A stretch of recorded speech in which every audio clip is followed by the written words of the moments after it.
Good evening, everybody. My name is E.R. Anderson. I'm the Executive Director of Charis Circle. Charis Circle is the nonprofit programming arm of Charis Books, and Charis Books is the South's oldest independent feminist bookstore. We are delighted to be joined together with all of you from wherever you are watching from tonight to celebrate the new book, Skinship. We are the launch event for Yoon Choi's book. We are very, very excited. It's always an honor to help launch a new book into the world. It feels very special to us. So, Yoon, thank you for allowing us to help you celebrate your book, baby. And thank you to Esi for being with us as well. Esi Edugyan is the author of the novels The Second Life of Samuel Tyne and Half-Blood Blues, which won the Scotiabank Giller Prize and was a finalist for the Man Booker Prize, among others. Washington Black, her third novel, won her a second Giller Prize and was also a finalist for the Man Booker Prize, as well as the Andrew Carnegie Medal for Excellence and the Rogers Writers Trust Fiction Prize. It was also longlisted for the PEN Open Book Award and the International Dublin Literary Award. She lives in Victoria, British Columbia. We are thrilled to have her here with us. Half-Blood Blues was a Charis favorite. We all passed that book around and loved it. All of our customers loved it, so it's wonderful to finally get to have you here, Esi. And of course, the person of the hour tonight is Yoon Choi. She was born in Korea and moved to the United States at the age of 3. She has an MA from Johns Hopkins and is a former Stegner Fellow at Stanford. Her stories and essays have appeared in the New England Review, Michigan Quarterly Review, Narrative Magazine, and the Best American Short Stories of 2018. She lives with her husband and 4 children in Anaheim, California. So I want to encourage folks to let us know where you're watching from. We always love to hear. If you're an old friend of either of these authors, we love to hear that. Old workshop buddies, all of that kind of stuff. It's great to know who's in the audience. And finally, if you would like to ask a question, you may do so by clicking the Ask a Question button at the bottom center of your screen, and we'll try and incorporate some time for your questions towards the end. So thank you both so much for being here. It truly is an honor and a privilege. Thank you, ER. So I'm just going to start by saying, full disclosure, I first met Yoon Choi when we were both students in the graduate writing seminars at Johns Hopkins University. And I won't say what year, but she very quickly became a friend. And she really became one of that core group of writers whose work I truly looked forward to with great excitement. The sensitivity and delicacy of her sentences, the compassion for human foibles, the quiet wisdom. Her writing was and continues to be absolutely exquisite. And we fell out of touch over the years, but I was always keeping an eye out for your work, Yoon. And so I was so delighted to get a note from Diana Miller at Knopf saying that she was publishing the most beautiful first collection of stories and that the author of that collection was you. So I'm so thrilled to have been asked to be in conversation with you this evening. So welcome. And yeah, your work is absolutely gorgeous. So before we get into the meat of things, how have you been faring during the last year and a half during the pandemic? I understand you have 4 children. What has your household been like? Well, thank you for that wonderful introduction, Esi. I am very moved to see your face. Before I tell you about my life during COVID, which is probably similar to many lives, yeah, that workshop time, I remember being so stuck. I actually don't remember writing a word during workshop. It was a time of huge writer's block for me when you and I knew each other. But I remember you writing your gorgeous stories and then going on to publish book after book to great success. And when Diana sent me your book, Washington Black, as I was signing with Knopf, I don't know, I just felt like such a sense of coming full circle. And so the fact that I can be sitting here talking to you today is very meaningful to me, especially at the end of all of the stuff that we have been through. And it does bring back memories of our your teacher, Stephen Dixon, whom we all honor and miss, and we all, I think, who were in his workshop have a debt to his love of the craft and his enthusiasm and those like typed pages that he would give us with the coffee stains of his comments.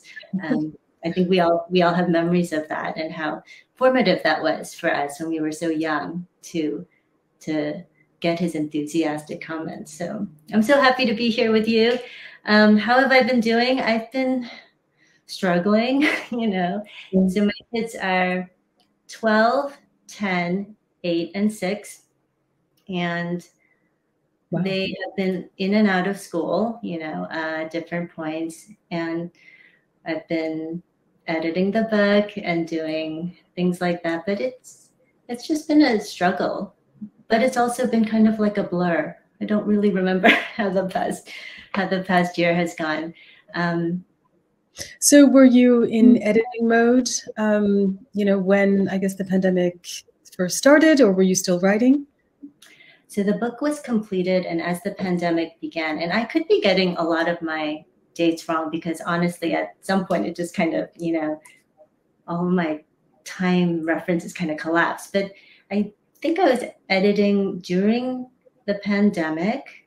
And then, yeah, and then it was, you know, obviously published at this point, but I had finished it before. I'd finished it around 2019, the bulk of it, at the end of my program at Stegner. And so, yeah, I know it's hard to get into that editing mode with the kids running around and all of that noise. But yeah, I can well understand that. It was such an adjustment.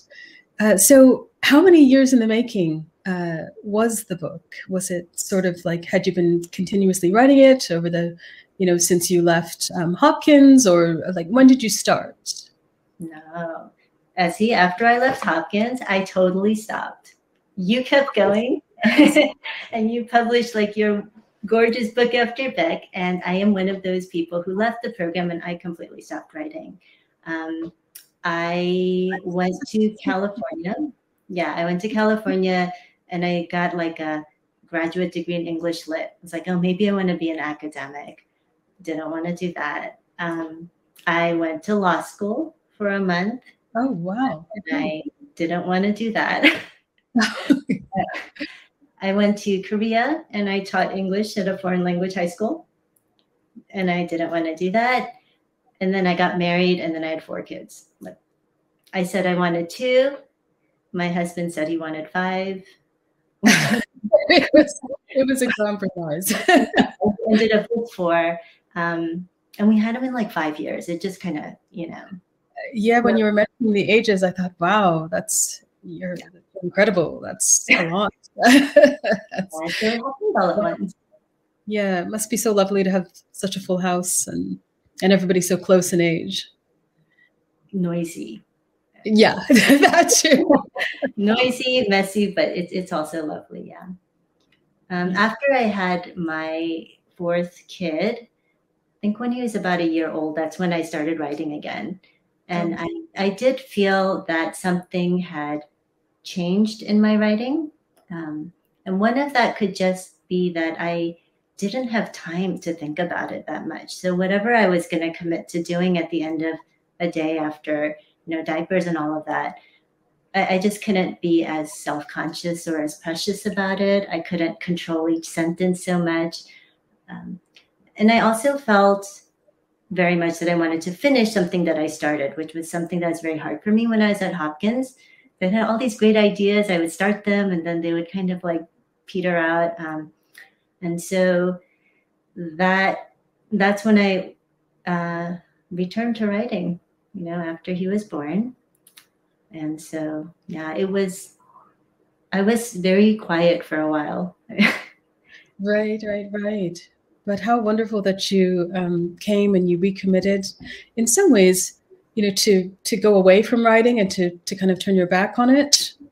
You know that when you do finally sit down to write, like you've made that vow and you're doing it sort of shorn of all illusions and you're, you know, you're really kind of, I don't know, this kind of recommitment can be a huge thing. I think I felt it myself in my career as well. But to dig into your exquisite book. So your stories are they're very expansive, and they also cover a wide range of experiences, and very deftly. Everything from the sad, terrifying, and sometimes comical frailties of old age to the self-absorbed vulnerabilities of the young. So how did you go about negotiating such a wide range of voices? And what was your process in writing these pieces? And was it your goal to very purposely do that, to extend across all of the ages? Or did you conceive things differently? I feel like there's a smart way to answer that. And then there's like an honest way to answer that. So my honest answer is, I did commit to writing a short story collection about Korean Americans or Koreans, Korean Americans, and that kind of range of that community. And I felt that that would be the boundary of my book. I think I understood very early on that that was something that I wanted to do. The first story that I wrote was, it's called The Art of Losing, and it has an elderly couple there.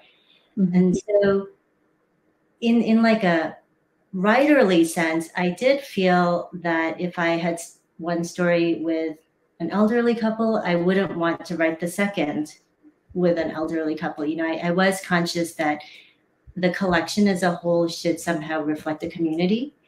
And so I was conscious about picking a younger person's perspective, or someone who is more or less of a fluent speaker, or someone who has a closer or less assimilated relationship to America.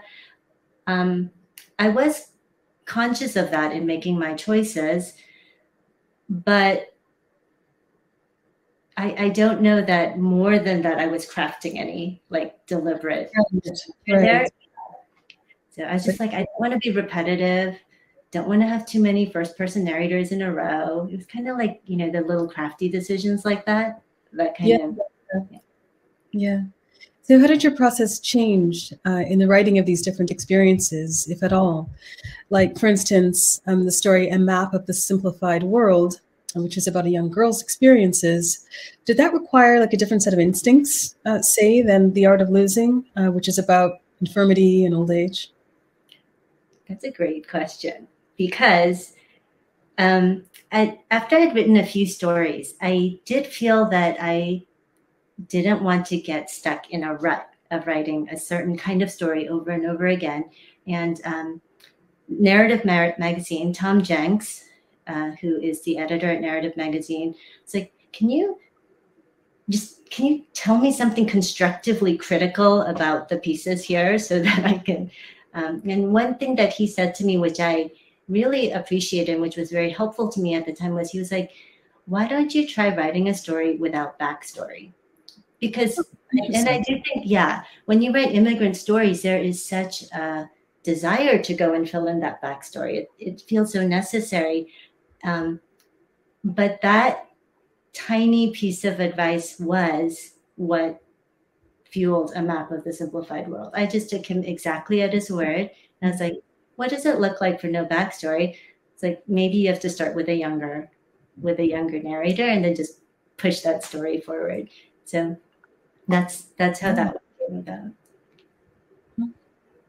Well, that's yeah, it's interesting. I want to go back and reread that story with that knowledge in mind. You know, I wasn't really thinking that I wasn't getting this huge backstory. And I mean, the characters are so rich that it's like you innately just intuit what the backstories are or could be.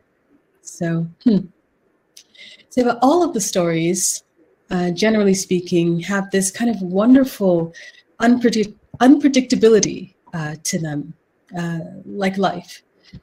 And I'm thinking in particular of the first story in the collection, The Church of Abundant Life, where Sue, she's really fixated on reconnecting with this old flame, only to have the true reconciliation take place, not with him, but with his wife, who's also an old friend of hers.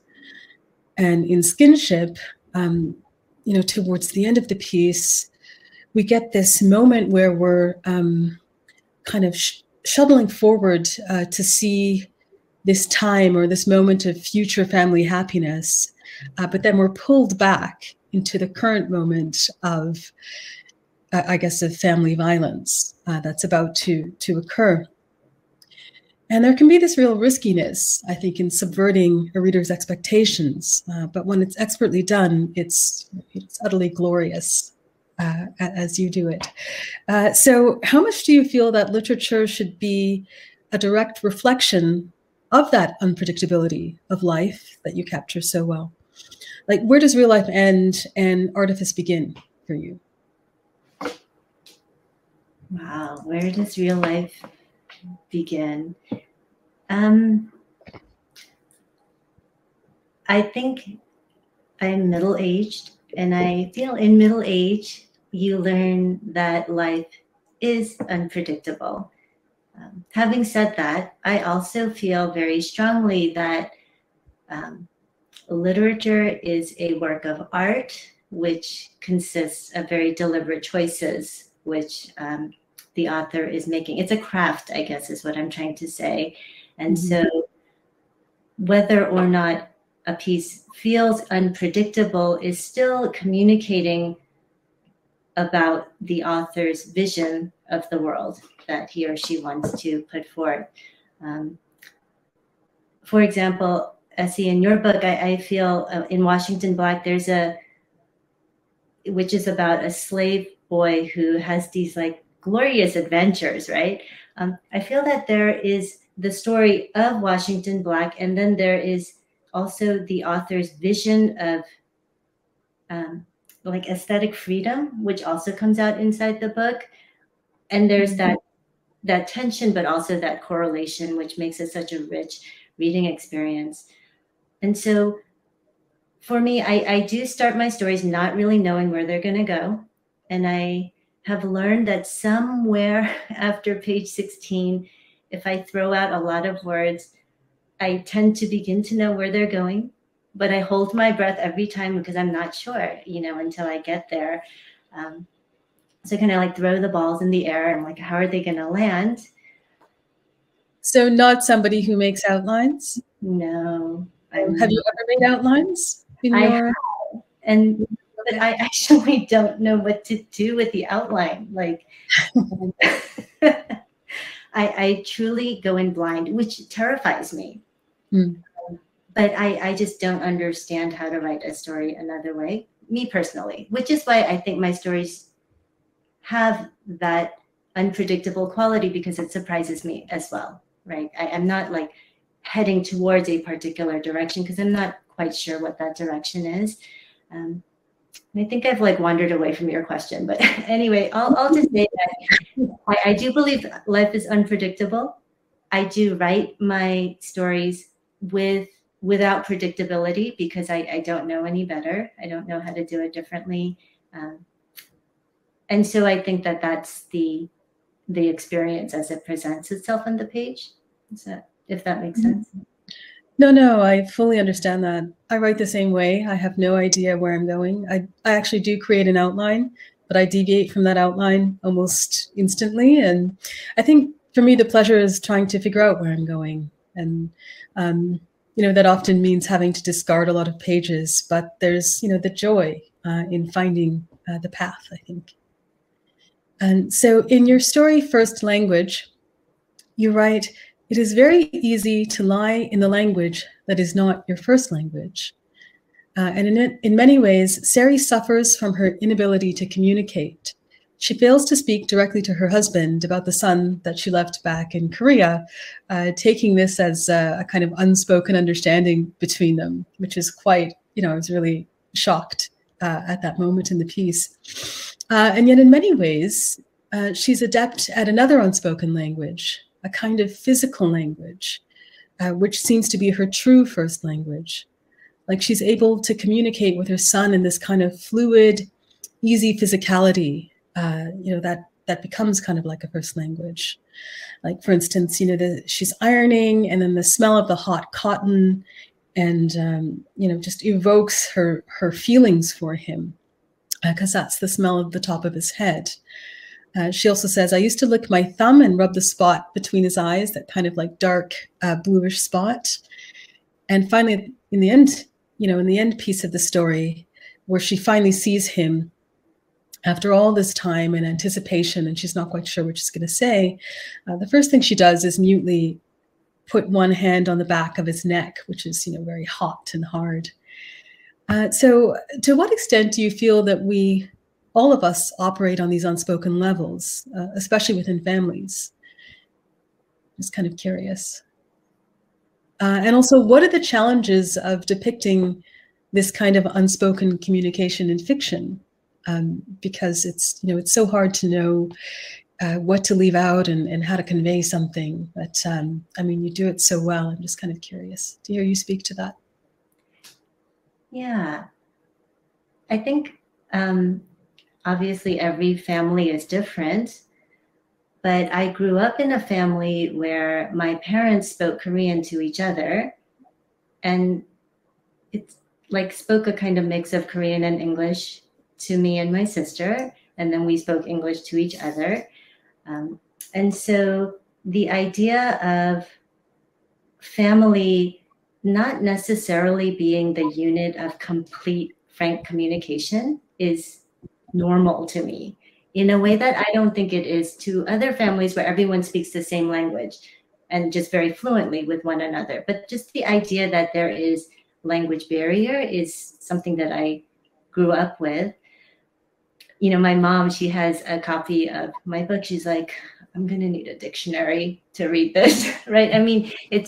She's so happy, but it's also burdensome to her to have to read in a language that's not her first language. And I think that pathos is very strong in a lot of immigrant Koreans who do not speak English fluently. So I grew up kind of feeling that burden. But as I look at my own family, I realize that even when you do all speak English as your most fluent language, our styles of communication are so different, right? So there have definitely been things that I have not necessarily told my husband, as not like large secrets, but just like a small little thing that I might not have communicated to him as urgently as I might have needed to, just because I'm like, this one he didn't need to know, right? So actually, when I look back on first language, for that story more than others, I can kind of trace its genesis in a number of different ways. But one thing that was definitely there was my son had done something, and I was like, I don't really want to tell Danny about that today.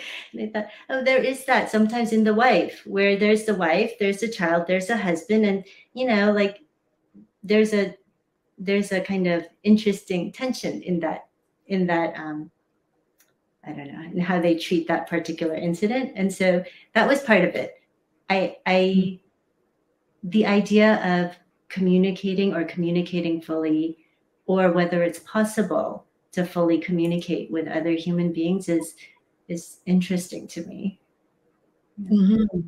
Yeah, absolutely. You mentioned that that's the story that you could most clearly kind of trace the genesis. Can you talk a little bit more about the genesis of that story?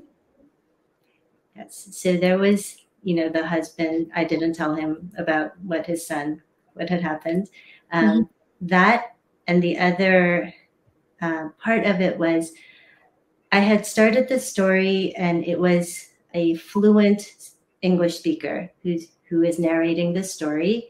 And I had in mind, we live in Orange County, and I had in mind a kind of privileged suburban lady who's like mad about something. She's riding in a car next to her husband. She's angry about something. And I just kept getting stuck within the first few pages of the story. And then I was driving my daughter and her best friend somewhere, and her best friend says, do you know that when my mom texts you, she actually has me edit her texts? So my daughter's best friend is also Korean American, but her mother does not speak English fluently. And so when I heard that. And like, you know, her daughter is just frankly sharing this information, which I think her mom would be devastated to have me know that in all these years she's been texting me, it's been her daughter editing, like her 7-8-year-old daughter editing her text, her English. I was like, what kind of person feels that way? And imagining that really did give me the voice for Sari. And once I understood that, those two pieces kind of pushed the story forward for me. Right. That's so, it's always a kind of a, maybe not fraud is maybe not the word, but a sensitive thing when you do get that peeling back and the peering into others' lives because somebody's child has disclosed something that, you know, that sometimes it's funny, but sometimes it's, yeah, you do get these moments of where you're looking at the vulnerability of somebody who, you know, you wouldn't have anticipated.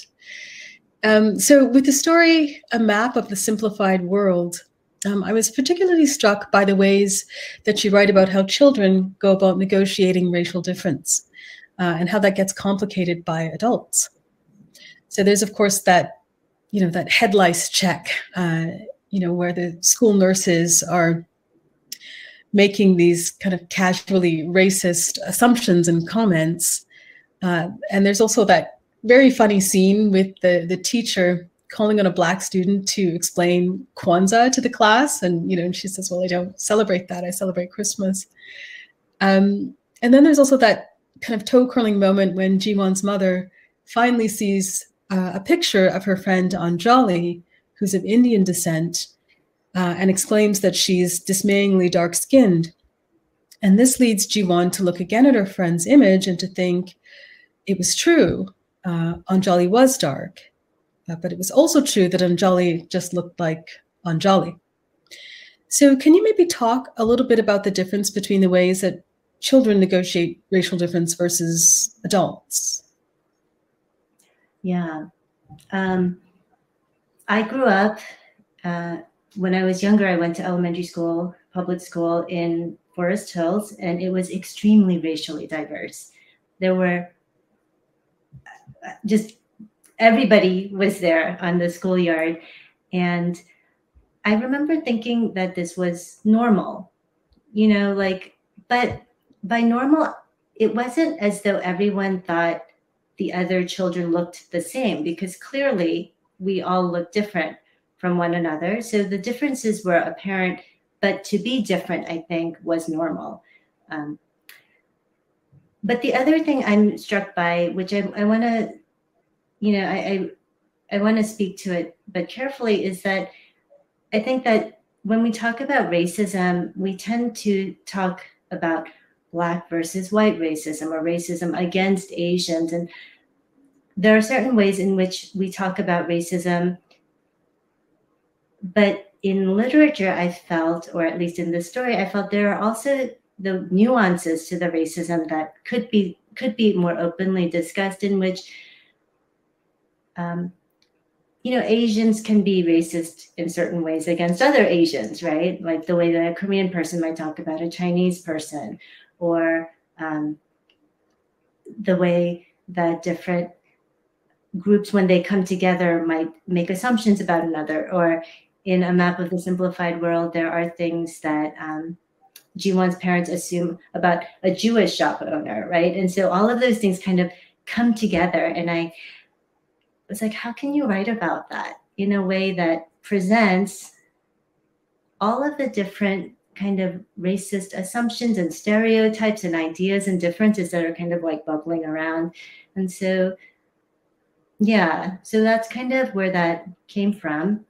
I do think that children, at least my kids, have really surprised me in their understanding of race, because my son told me that he was French. And I just could not understand where he had gotten such a concept. But he thought he was French for a while. And his best friend, who is half Chinese and half Korean, said that he was Japanese for a while. And, you know, like, just their concepts of what it is, what race is, but also what nationality is, and what culture can be is funny. I think it's funny sometimes, and we can laugh about it. And so, yeah, those are kind of the ideas behind that particular story. Yeah, and I liked that moment where Jiwon talks about, they're learning in this very sort of, I guess, proper way. These are the regions of the world. These are the people who live in these regions. And then they go out into the playground and they're calling each other all of these racial slurs, but they're not charged slurs. They're just, oh, this is just what we call so-and-so. But so-and-so is also like me, just a kid. And I thought, yeah, that's exactly right. And then they go in and they're sort of confronted with adult prejudices, which are sort of maybe more complicated and I guess, yes, just more acquired in, over a lifetime, and how that changes the nature of one's thinking. And I just thought it was, a really subtle interplay between these two worlds, and really remarkable. And a way of writing about race that felt true and felt different, felt a little bit different from what I've been reading recently. So I'm going to talk about the title story, Skinship, which I love that word, skinship. I just thought it was so evocative. And which I think I take to mean like that special relationship between family members, that this sort of almost what I was talking about before, this kind of unspoken way of communicating with each other and being with each other that feels very natural, but can also be maybe a little bit overwhelming. But I was really interested in the way that you write about food in that particular piece. Like, to the narrator and her family, her immediate family, the cooking and eating of traditional foods is a source of great comfort, and even tied up in their identity. And the narrator, even sees something of the way that her grandmother, she sees her grandmother in the way that her aunt is sort of, cutting the tofu directly in her palm, Japanese style, and that she didn't use sugar when she cooked. And yet, in a moment of anxiety and uprootedness, traditional food becomes the opposite. For example, when the narrator's mother offers cousin Susie some anchovies, you write, quote, "Susie looked disgusted, and the narrator could immediately take her point of view. The tiny dried fish, their curled bodies like nail clippings, their intact eyes." So very suddenly, food transforms in that moment into a source of insecurity and disgust, and even self-disgust. Similarly, though the mother cooks these extravagant meals, she herself, will have boxed cereal for dinner, eating it in the dark. And even the description of the mother's silent crying has a kind of like gastronomical aspect to it. And it's described as, quote, "a soft, absorbed, almost gratifying sound, as if she were secretly eating," which is a wonderful line, very evocative.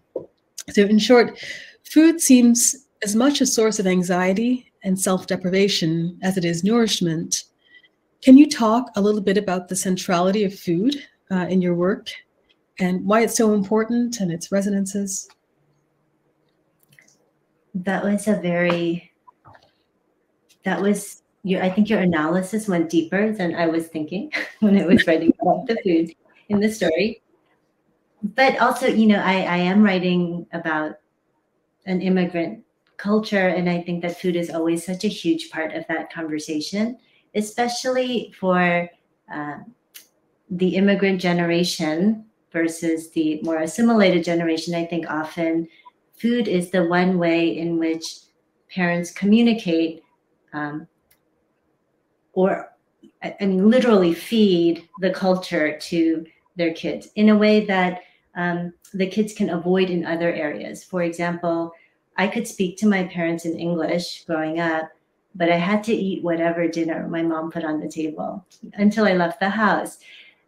And I think many of us who grew up at that dinner table, we leave, we go out into the world, we go to exciting new restaurants and stuff, and suddenly we like crave those tastes that we grew up with. There's something that speaks to you about like the foods that were placed in front of you as you were a child, what you kind of assume that flavor is. And so that was deeply interesting to me.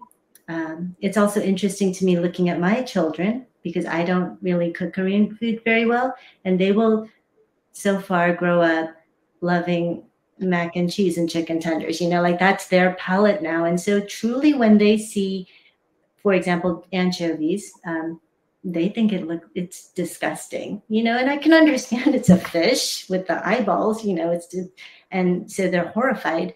And so I think that in writing fiction, finding those moments of like just tension are enlivening for the fiction. And just in short, I love reading about food. When any writer begins writing about food, I just love reading those descriptions. So I think that there's some of that there. So would you say, do you also read nonfiction about food, or is this mainly you love reading about food in fiction? No, I love reading like food writing. I love reading restaurant reviews. I love like, yeah, I read like Ruth Reichel's memoirs and I loved reading those. Yeah, I love reading about food. Yeah. Okay. Oh, that's funny. And are you, I know you said you don't make Korean food, but do you cook extravagantly? No. Dishes? No? No. Really different. Not only am I a bad cook, but I've gotten worse over the pandemic. How many meals can you make a day? It's like, eat whatever's in the box or whatever's in the freezer, right? Does your husband cook at all, or is it?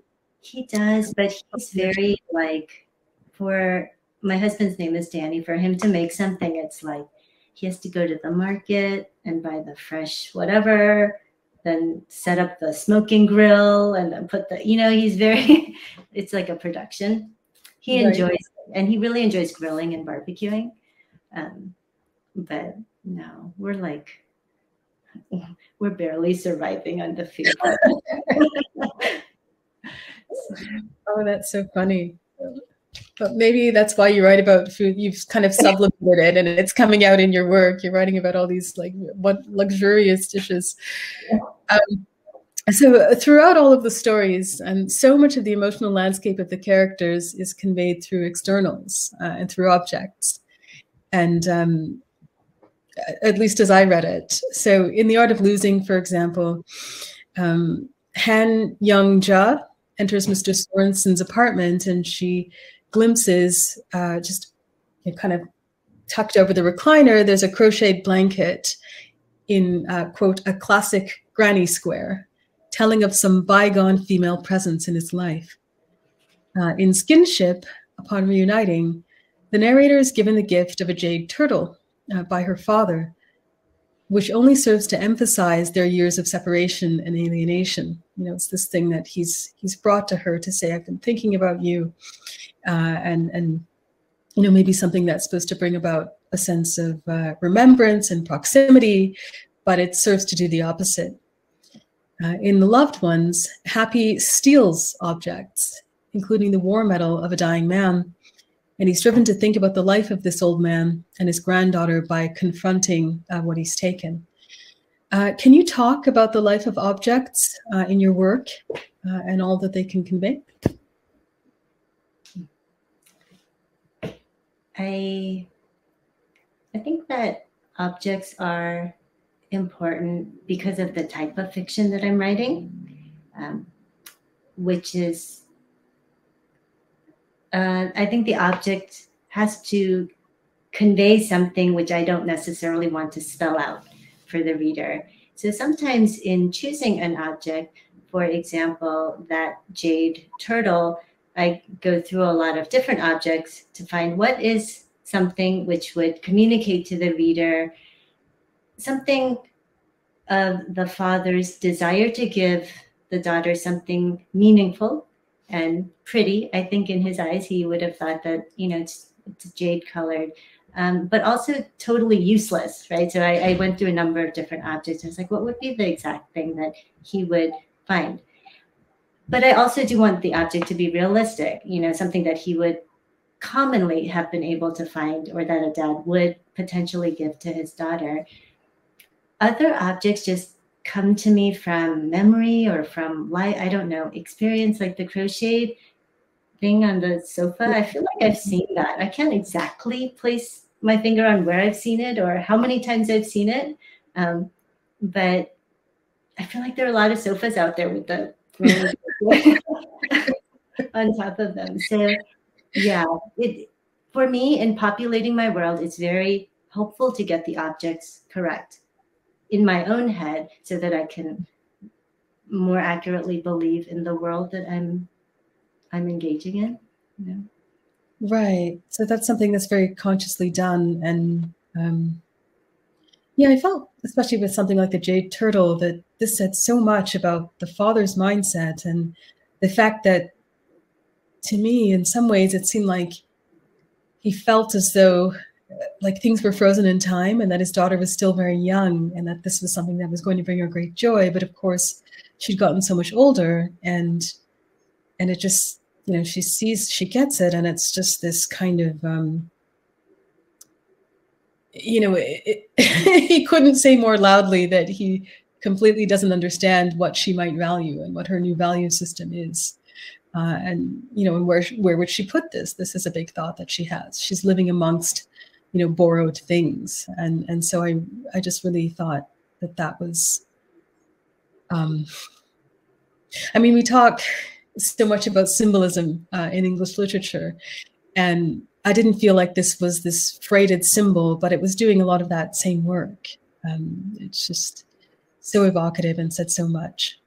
And so much of your writing is just so sensitive and so understated, and just really, really lovely. And actually, it put me in mind a little bit of Alice Munro, her wonderful work as a Canadian writer. Of course, everybody here, Alice Munro is a rite of passage and very beloved. And I really thought, this is very much, we're in Alice Munro country.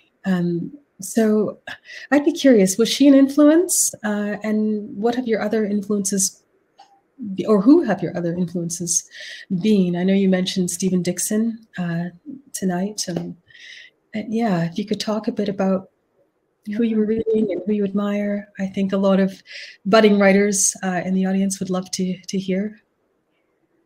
So Alice Munro, I will proudly declare, is a huge inspiration of mine. And she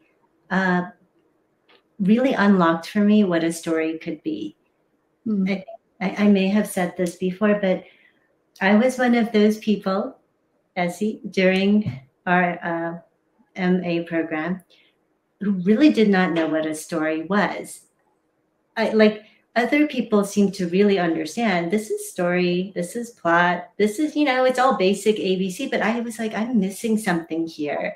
And the more time I spent away, I was like, what makes a story a story? I'm so surprised to hear you say this, because you were just brilliant. You were one of the most brilliant students in the workshop. So, to hear of your struggles, this is really interesting for me, because I did very much feel like you innately understood character and story, but you were struggling with that. Yeah, no. The things I did understand was, I was like, I know what would make a terrific description, or I know what would make like a really, not that I'm writing that, but I was like, what would make a really knockout metaphor? I understood on those kind of levels what made impressive prose. My hero at the time was Nabokov. I read so much Nabokov, and I was just like, man, if I could write a metaphor like this. And so I would rewrite a sentence over and over, and just trying to polish it so it could become this beautiful sentence. But I didn't understand what makes a story, okay. Or that there could be many definitions for what makes a story a story.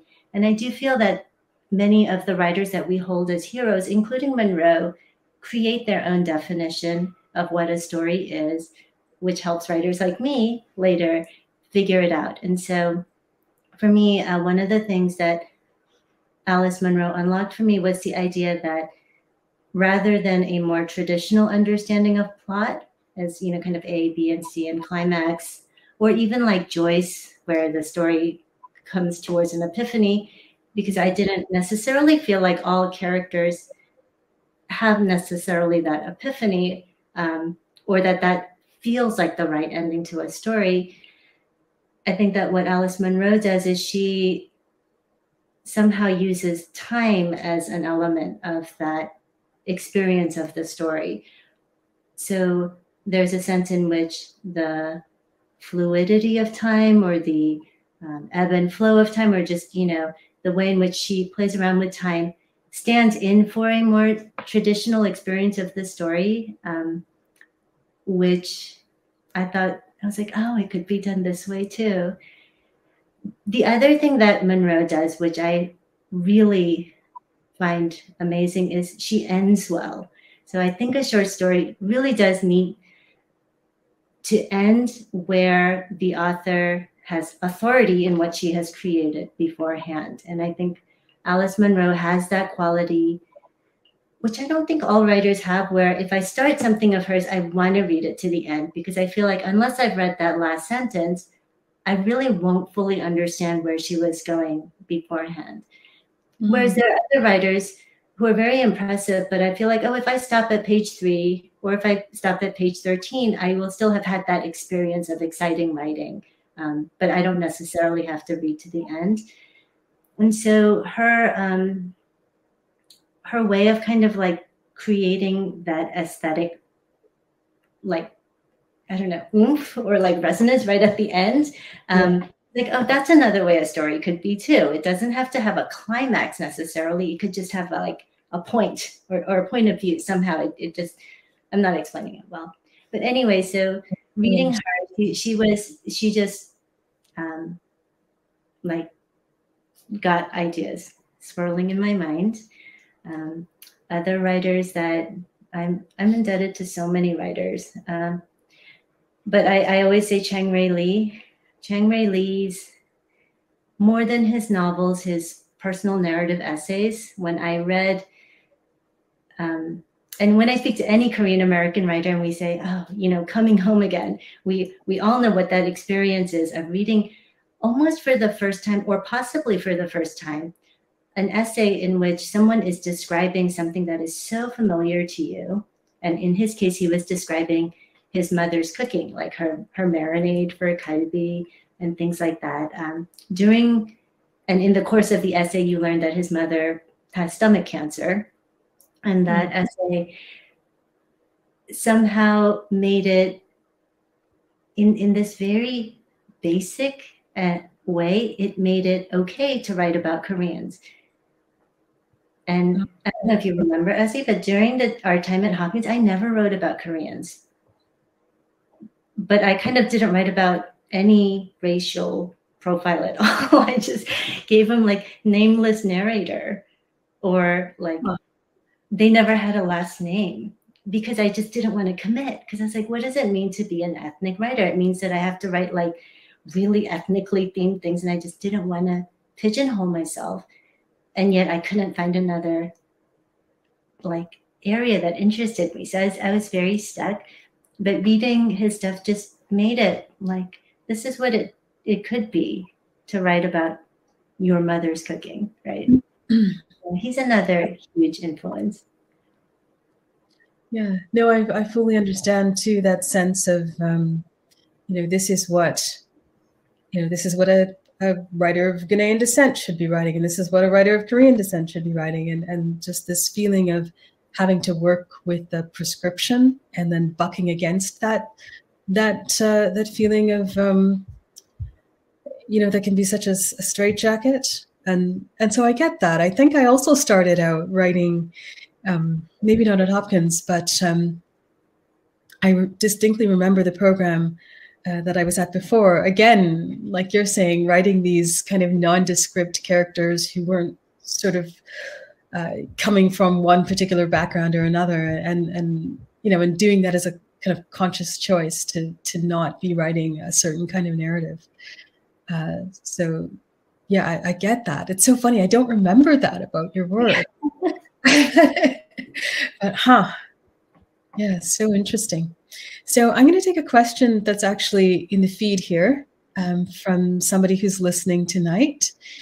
And Catherine Jin, this is your question, and you ask, many of your stories include music and make reference to specific songs. What does music add to your stories, and how do you pick which songs to reference? Also, me and my friends are so obsessed with Skinship. What a brilliant collection. That's lovely. Well, thank you so much. I love music. I play some piano. So I didn't realize actually that there was that much music in the pieces, except for obviously the one with the piano, because for me, music can be so meaningful that I almost don't know where to place it in a piece unless it's central. And I'm also not the kind of person who listens to music when I write. I don't know if you do that, but I cannot, because as soon as I'm listening, I'm actually listening to the music. But the one song in there that I know for sure, like why I picked it, and there's a Bruce Springsteen song called Thunder Road. And there's like 2 lines from that song that's quoted towards the end of a story. What is it called? The Loved Ones. I had to pay Bruce Springsteen $100. And so we had to get permission from his estate to use those lyrics. But the funny thing was, when the lawyers were like, okay, you can use it, they're like, make a personal check out to Bruce Springsteen. It's like, not his estate, not anything. I was like, this is very cool. Like, I get to write a check to Bruce Springsteen, $100 for these lyrics. The reason that I picked him, because I knew for sure it had to be Springsteen for this character, is I was at a party, like a white elephant party, and we were giving away gifts. And the most popular gift there was a Bruce Springsteen mixtape. And everybody was like, oh, I love Springsteen. And I was like, I've never really loved Springsteen. Like, I didn't understand. And everybody else was like, this was the gift du jour of the night. And so I took that confusion and I put it in the story. Oh, that's so funny. And I also think with music, there's the art of losing, where what was his name again? Mose, where he loves to sing in the choir, and then they ask him back, and you don't know what's going to happen, if this is going to go sideways, or if he's, this is the one thing that he will have remembered, and then he gets there, and it's, it doesn't go well. But just this idea of music as being something that connects him to a sense of his past. Like he can't access it in the same way, but it's still something that's very much alive for him, which is why he goes back to sing in the first place.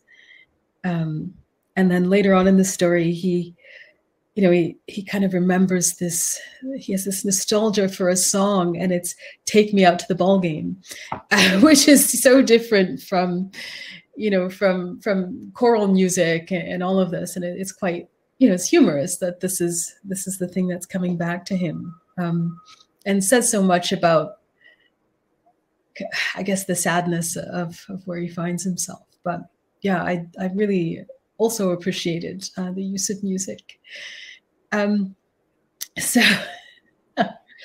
So when you wrote the check for Springsteen, did you take a photocopy of it before you sent it off? Or somewhere? Yeah, when do you get to do that in life, right? Yeah. $10 over. So are there any other questions in the feed? Do people, don't be shy. This is your chance to ask Yoon virtually. I guess anything she'll answer in any case. Well, maybe I'll ask you this, which is kind of just a very basic question. What are you currently reading? What am I currently reading? Nathan Englander, What We Talk About When We Talk About Anne Frank. I love that book. And did you know Alice McDermott wrote a craft book? She was one of our teachers. Yes, I remember Alice. I didn't know she wrote a craft book. Just recently. Published like days ago or something like that. Okay. I knew she had a new book. I didn't know it was a craft book. Oh, that's great. Yeah, I forget what it's called, but I love reading craft books. Do you read them? You know, I don't read them. No. Oh, I love. The other one I read that was really good was the George Saunders, A Swim in the Pond in the Rain, something like that. Yes, I've got that on my stack of books. That was a great one.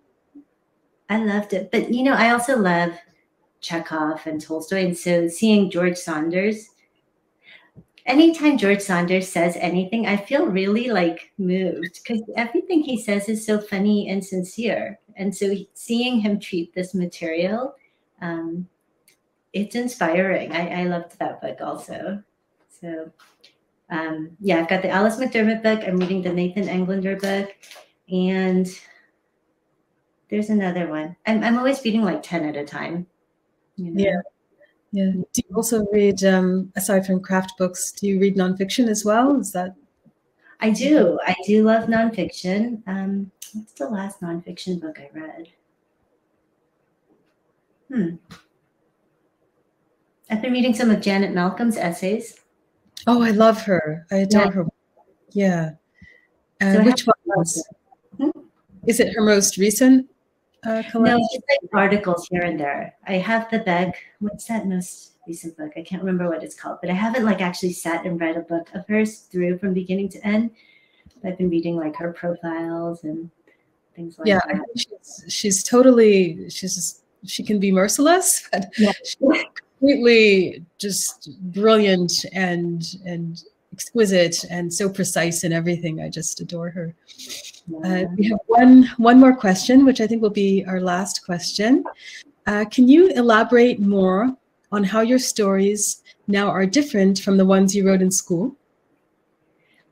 So I went to school twice. When I was in school with Esi, that was many, many decades ago, like I said, I wrote very, very short pieces because I had trouble finishing. And I did not want, like I said, to name my narrators or to give them very identifiable last names because I didn't want to be that kind of a writer, whatever kind of writer that was. And then since then, I actually went back and I finished this collection doing a Stegner at Stanford. And the reason I bring that up is because I know people have different opinions about workshop, but for me, that 2-year period of returning to a community of people who deeply cared about writing, I have to say made it possible for me to write.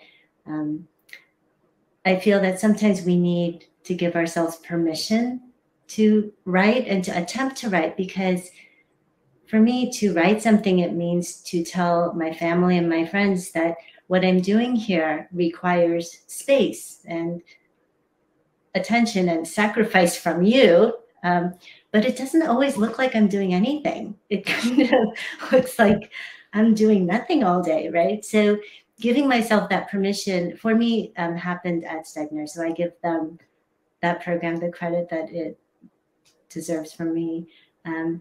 And so when I started Stegner, how was I a different writer? My pieces grew longer, much, much longer. So whereas I was writing like 7 pages, now suddenly a story was like 40 pages. I was not as able to care sentence by sentence about the perfection of my language because I was more concerned about the arc. And I just didn't have time to concentrate so specifically on the sentence. If you're a younger writer who's asking this question, my one piece of advice I would give to my young writer self is finish what you start.